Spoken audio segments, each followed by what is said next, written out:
साबुदाणा वडे बनवत असताना ते मऊ बनतात, कुरकुरीत बनत नाहीत किंवा तेलकट बनतात आणि बनवायची भीती वाटते, तर हा व्हिडिओ तुमच्यासाठी शेवटपर्यंत नक्की बघा. आधी चटणी बनवून घेऊ. 1 हिरवी मिरची, भाजलेले शेंगदाणे, थोडीशी साखर, थोडंसं मीठ आणि थोडं पाणी टाकून किंवा दही टाकून वाटून घ्या. साखर स्किप करू शकता. 1 वाटी मोठा साबुदाणा 4 ते 5 तासासाठी भिजत ठेवलं होतं. आता मिक्सरमध्ये काढून घेऊया. असं केल्याने काय होईल, साबुदाणा वडा तळत असताना अजिबात फुटणार नाही. शेंगदाण्याचा कूट, 1 उकडलेला बटाटा, चवीनुसार मीठ, 4 हिरव्या मिरच्याचा ठेचा टाकून व्यवस्थित मिक्स करा. बटाटा आणि साबुदाणा ह्या दोन्हीमध्ये पण पाणीचं अजिबात जास्त प्रमाण असू नये, नाहीतर ते तेलात फुटण्याची शक्यता असते.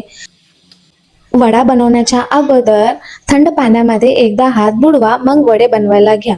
ह्याने काय होईल, साबुदाणा किंवा आलू अजिबात हाताला चिकटणार नाही किंवा तुम्ही तेल किंवा तुपाचाही वापर करू शकता. अशा प्रकारे मीडियम साईजचे गोळे घेऊन त्याला वड्याचा आकार द्या. जास्ती मोठे व्हायला नको, नाहीतर आतून खूप कच्चे राहतात वडे. थोडेसे चापट अशा प्रकारे बनवायचे आणि जितके होईल तितके म्हणजे पातळच बनवायचे.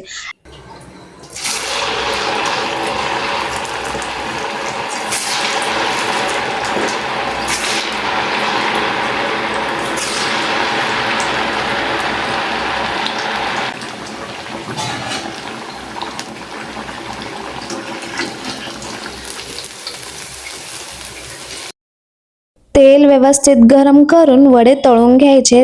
तळत असताना गॅसची फ्लेम एकदम हाय असायला पाहिजे.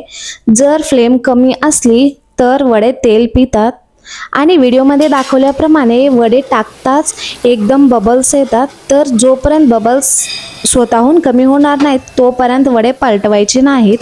मग नंतर थोडेसे बबल्स कमी झाले की वडे पलटवा आणि गोल्डन कलर होईपर्यंत तळून घ्या. फक्त लक्षात असू द्या की गॅसची फ्लेम हायच असली पाहिजे. जर थंड तेलामध्ये तळायला घेतले वडे तर तेल पितात.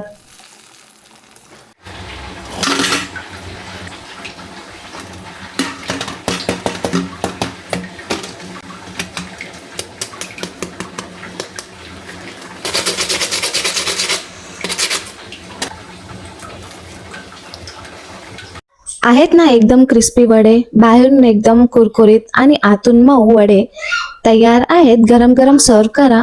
नंतर वडे आहेत ते मऊ पडणारच, त्यामुळे गरम गरम खायला घ्या. कशी वाटली तुम्हाला आजची माझी ही रेसिपी नक्की कमेंटमध्ये सांगा. अजिबात तेलकट होणार नाहीत. सांगितलेले टिप्स तुम्ही एकदा लक्षात ठेवा आणि वडे कधीही न घाबरता बनवा. तुमचे वडे एकदम व्यवस्थित होतील, तेलकट होणार नाहीत आणि कुरकुरीत पण होतील.